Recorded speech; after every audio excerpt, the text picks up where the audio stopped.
Howdy, it's Jimerado. And the first part of this video is going to be from March 2022, and I'm going to actually use some pictures I took of the General Morgan Inn here in Greeneville, Tennessee. I'm going to use some pictures I took from October 2015. We actually stayed there back in 2015 for a couple of nights, and then we were back in town just briefly recently, just for a day trip. So I didn't have the luxury of staying here recently, but I did swing by real quick and checked it out. Check out Greeneville, Tennessee, by the way. This is kind of their main street. Not a lot of traffic. It's not chaotic. It's a very, very calm town. And I'm just really, really thrilled with this town. I really like Greeneville, Tennessee a lot. Calm, laid back, relaxed. Right inside the General Morgan Inn is one of my favorite coffee shops, Catalyst Coffee. And this town just has a ton of history. And yeah, they actually display some art in one of their hallways here at the General Morgan Inn. Pretty good stuff too, by the way. If you get a good look at it, there's some really interesting pieces here.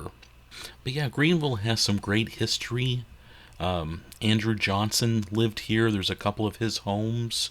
His tailor shop. There's kind of a national park, visitor center, museum. And also John Hunt Morgan spent his last night alive here, and then he was killed here. Just a short walk from the General Morgan Inn. So if you're into Civil War history, this town really pops. I mean, it's a very significant town. The home where General Morgan stayed at his last night, you can take tours of it. I'll try to put up another video of it later. And I'm going to put up some videos of Andrew Johnson later. But yeah, this is kind of the lobby of the General Morgan Inn. I believe I took that photo in late 2015. But just a spectacular old hotel, really with history dating back to the late 1700s. I believe the current building itself on the spot is over a century old. If I'm not mistaken, I was reading the history earlier, and it's just a beautiful hotel with in an area where a lot of history has happened. And Greeneville, just an interesting town too. It was going to be the capital of a state that never happened. Look that up. Kind of some cool history there. There's a statue of General Morgan. I'm pretty sure I took that in 2015. I don't believe that is up at this point inside the hotel. Not many statues of General Morgan hanging out these days.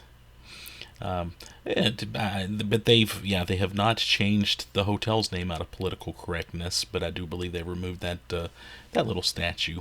Again, another shot of the lobby area. This was our room that we had back in 2015. A very nice, cozy room.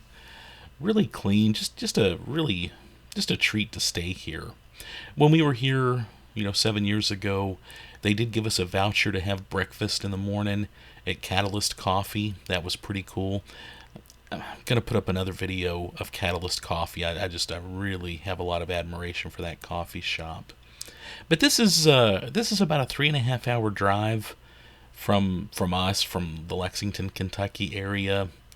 And this is a town I'm just going to have to get to more. I just love it. They do have a restaurant inside the General Morgan Inn. I know we had a good meal there when we were here and stayed overnight. Just attractive. They've got kind of the faux bookshelf thing going on, which I think is, I like real bookshelves, but I like that look in a restaurant. And again, if you're into history, this town is just jam-packed. But unlike other towns, it's not crowded, and it's just a nice place to relax and hang out. You can easily spend a 3-day weekend here and cram a lot in. There is some Abraham Lincoln family links to this town also, and there's a cannonball actually stuck in a church too. I'll talk about that in another video. When we were here in 2015, the fire alarm did go off. Fire trucks were there. I thought that was kind of an attractive picture, but